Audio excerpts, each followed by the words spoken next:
Inspector, तेरा है मन सुंदर। देखिए, मैं हॉस्पिटल गया था क्योंकि स्पर्श ने मुझे बुलाया था। उसने कहा कि उसके हाथ में बहुत दर्द है और वह ड्राइव नहीं कर सकता। उसने कहा, आप प्लीज हॉस्पिटल आ जाइए और मुझे पिक कर लीजिए। नेहर, इंस्पेक्टर से मिस्टर नेहर, झूठ मत बोलिए। मैंने आपको कोई कॉल नहीं किया और ना ही मेरे हाथ में कोई प्रॉब्लम है। रूही, लेकिन इंस्पेक्टर, नेहर का हॉस्पिटल में होना इत्तेफाक भी तो हो सकता है ना। उसकी वजह से आप उसे अरेस्ट तो नहीं कर सकते। इंस्पेक्टर, देखिए मिस्टर, हमारे देश का कानून इत्तेफाक से नहीं चलता, सबूतों से चलता है। और मेरे पास ढेर सारे सबूत हैं। मुखर्जी, सबूत दिखाओ इन्हें। मुखर्जी, वॉलेट दिखाते हुए जी। तो मिस्टर नेहर, इस वॉलेट को पहचानते हैं? नेहर, चौंकते हुए, इंस्पेक्टर, ये मेरा वॉलेट है। लेकिन ये आपके पास कैसे है? Flashback, hospital corridor. नेहर, खुद से सॉरी सॉरी सॉरी। आप ठीक हो? I am sorry. शायद जब मैं उस आदमी से टकराया था तब मेरा वॉलेट गिर गया होगा, लेकिन मैंने ध्यान नहीं दिया। जूही, गुस्से से, 1 मिनट इंस्पेक्टर। आप वॉलेट की वजह से भैया को खूनी कैसे बोल सकते हो? ये वॉलेट तो वहां कोई भी रख सकता है, किसी को भी फंसा सकता है, जैसे भैया को फंसा दिया। वॉलेट से थोड़ी ना कोई सबूत साबित होता है। इंस्पेक्टर, मुस्कुराते हुए, अरे यार मुखर्जी, बड़ी जिद्दी फैमिली है, बिना सबूत के मानेगी नहीं। चलो अब तुम्हें ठोस सबूत दिखाता हूं। जहर की शीशी दिखाते हुए।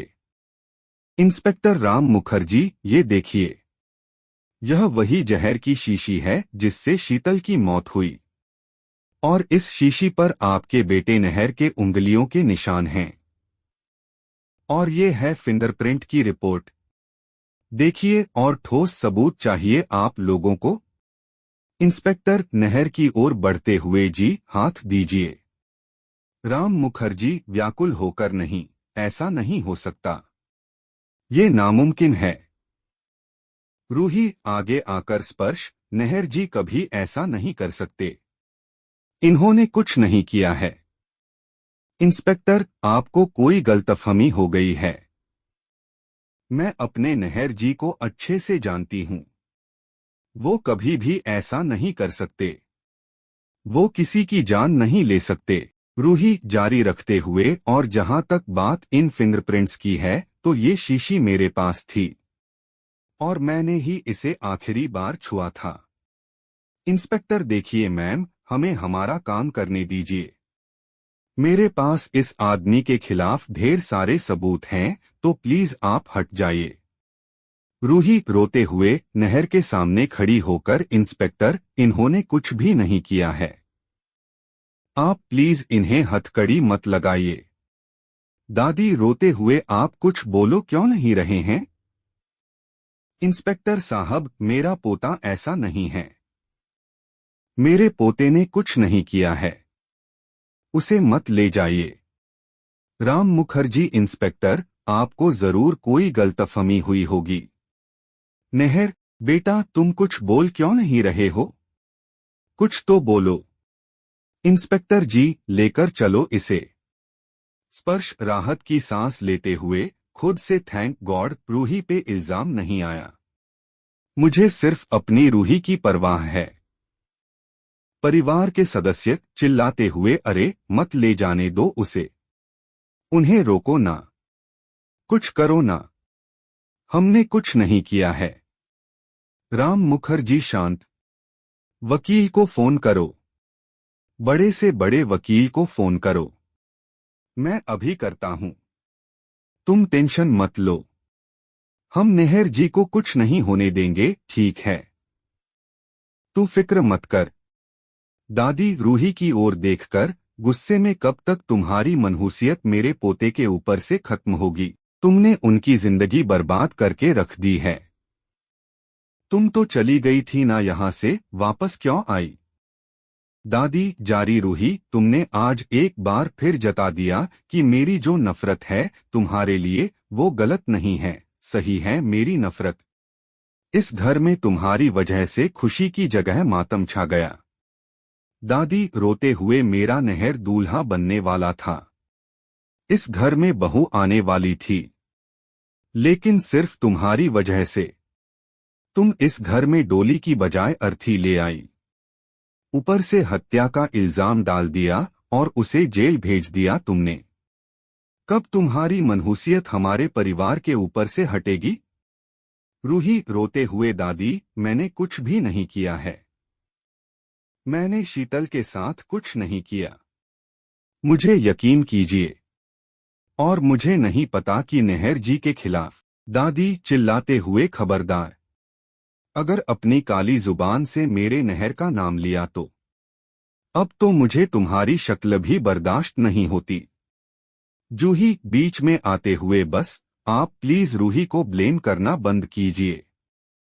फिलहाल जरूरी ये है कि हम मिस्टर नहर के लिए एक अच्छा लॉयर अरेंज करें। दादी बहुत देख लेंगे, पर तुम दोनों अभी के अभी इस घर से निकलो और दफा हो जाओ। दादी स्पर्श से, आंटी, और हाँ, अपनी इस होने वाली बीवी का दुपट्टा पकड़ के रखना अच्छे से, ताकि वो वापस यहाँ ना आए और इसकी मनहूस शक्ल मुझे देखनी ना पड़े दोबारा। स्पर्श रूही का हाथ पकड़ते हुए, चलो रूही, अब मैं और बेइज्जती बर्दाश्त नहीं कर सकता, ना मेरी और ना ही तुम्हारी। चलो। रूही हाथ छुड़ाते हुए, नहीं नहीं स्पर्श प्लीज। देखो, दादी ने जो कुछ भी कहा वो गुस्से में आकर कहा है, तुम प्लीज ऐसे रूही को मत ले जाओ। और अभी अभी नहर जी जो जेल के अंदर गए हैं वो अरेस्ट हुए हैं, तुम ऐसे कैसे रूही को लेके जा सकते हो? स्पर्श क्यों नहीं ले जा सकता?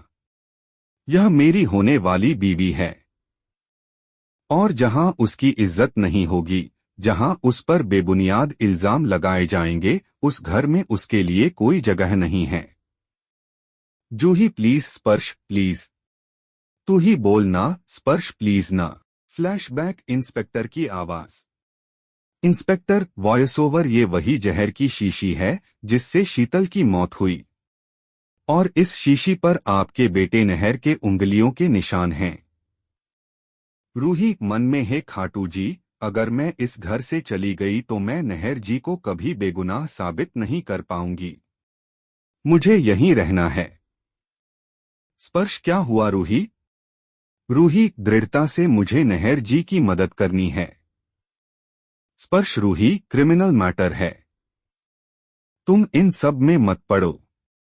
रूही स्पर्श, नहर जी को मेरी जरूरत है, मैं कहीं नहीं जाऊंगी। स्पर्श पागल मत बनो, जो कुछ भी हुआ है उसमें मिस्टर नहर की गलती है। रूही जोर से, उनकी कोई गलती नहीं है, नहर जी ने कुछ नहीं किया है। स्पर्श, लेकिन पुलिस को सारे सबूत मिले हैं। रूही भावुक होकर, मुझे उससे कोई फर्क नहीं पड़ता, नहर जी ने कुछ नहीं किया है, और अगर पूरी दुनिया भी उनके खिलाफ हो जाए तब भी मैं उनके साथ खड़ी रहूंगी, क्योंकि मुझे पता है वो बेकसूर हैं, उन्होंने कुछ नहीं किया है। रूही अंतिम निर्णय लेते हुए, स्पर्श देखो, तुम प्लीज यहां से चली जाओ, मैं तब तक नहीं आऊंगी जब तक मैं सच का पता नहीं लगा लेती। स्पर्श, ठीक है रूही, मैं जा रहा हूं, लेकिन अभी मैं जयपुर में ही रहूंगा, क्योंकि पुष्कर तो मैं तुम्हें साथ लेकर ही जाऊंगा। राम मुखर्जी फोन पर, पापा, अभी कोई भी वकील फोन नहीं उठा रहा। जूही, हम एक काम करते हैं, हम एक बार नहर भाई को पुलिस स्टेशन जाकर देख आते हैं ना, प्लीज। राम मुखर्जी, चलो बेटा। रूही, पापा जी, मैं भी आपके साथ चलूंगी, प्लीज। राम मुखर्जी, हाँ बेटा। दादी कड़वे स्वर में, रूही, अब जब तुम जा ही रही हो ना, लौट कर वापस कभी मत आना। राम मुखर्जी शांत लेकिन दृढ़ स्वर में, वाह, आज चाहे हालात जैसे भी हो, लेकिन रूही इस घर की बहू रह चुकी है और हम सब जानते हैं कि रूही नहर का कभी भी बुरा नहीं चाह सकती। इसलिए जब तक वो चाहे इस घर में रह सकती है। जूही पापा जी, अब मैं भी तुम्हारे साथ चलूंगी। मुन्नी वैसे भी सो रही है, वो 2-3 घंटे तक नहीं उठेगी। और मम्मी जी, प्लीज आप संभाल लीजिएगा ना मुन्नी को, प्लीज। मम्मी हाँ, मैं संभाल लूंगी। तुम जाओ।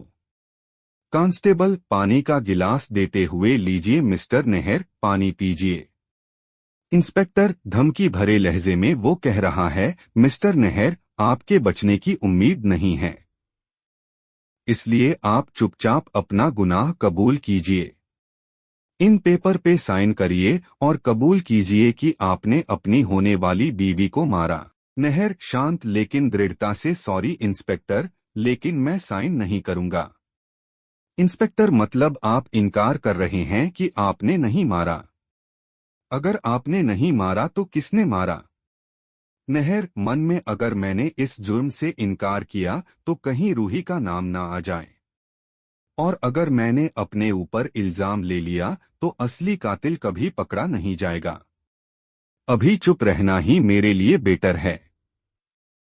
इंस्पेक्टर गुस्से में, मिस्टर नेहर, सच छुपेगा नहीं, चुपचाप इन पेपर में साइन करो। नेहर मैंने कहा ना, मैं कोई साइन नहीं करूंगा। इंस्पेक्टर व्यंग्य से, मिस्टर नेहर शराफत का चोला पहनकर बहुत ही शातिर निकले। पहले शीतल से शादी का नाटक किया, फिर उसे जहर देके मारने की कोशिश की, और वो बच गई तो हॉस्पिटल जाके कमरे में आग लगा दी। इंस्पेक्टर धमकी देते हुए, लेकिन एक बात याद रखना मिस्टर नेहर, ऐसे कब तक चुप रहोगे? कांस्टेबल परिवार को रोकते हुए, देखिए बड़े साहब ने कहा है कि जब तक मिस्टर नेहर से पूछताछ नहीं हो जाती आप लोग उनसे नहीं मिल सकते। राम मुखर्जी गुस्से में, अरे कैसे नहीं मिल सकते?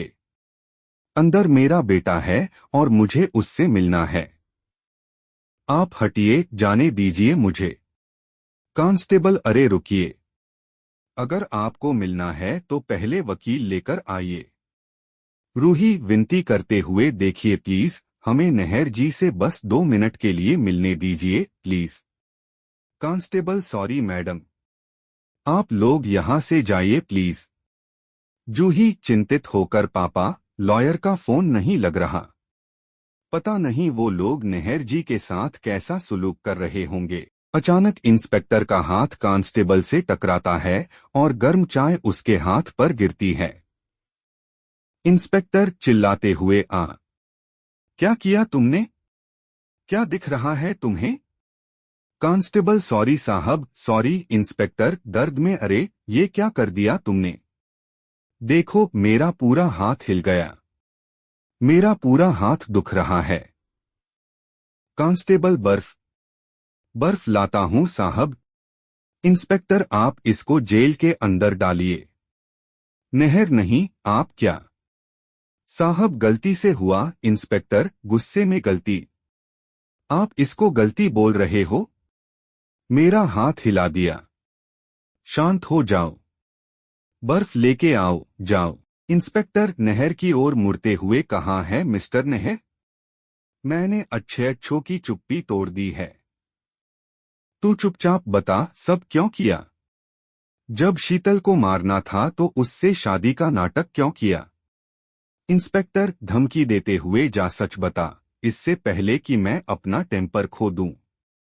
नेहर शांत लेकिन दृढ़, इंस्पेक्टर मैंने कहा ना, मैंने कुछ नहीं किया। इंस्पेक्टर अच्छा, तुमने कुछ नहीं किया तो आधी रात को हॉस्पिटल क्या करने गए थे? और क्या दुश्मनी थी शीतल से? नेहर कोई दुश्मनी नहीं थी, मैं बता चुका हूं, मैं हॉस्पिटल गया था क्योंकि मुझे स्पर्श ने बुलाया था। इंस्पेक्टर व्यंग्य से, वाह मिस्टर नेहर, अजीब इत्तेफाक है। आप शीतल के कमरे में जाते हैं, कमरे से बाहर निकलते हैं, और आपके बाहर निकलते ही शीतल के कमरे में आग लग जाती है। उस आग में आपकी होने वाली बीवी जलकर मर जाती है। इतना बड़ा इत्तेफाक कैसे हो सकता है मिस्टर नेहर? नहर मुझे कुछ नहीं पता।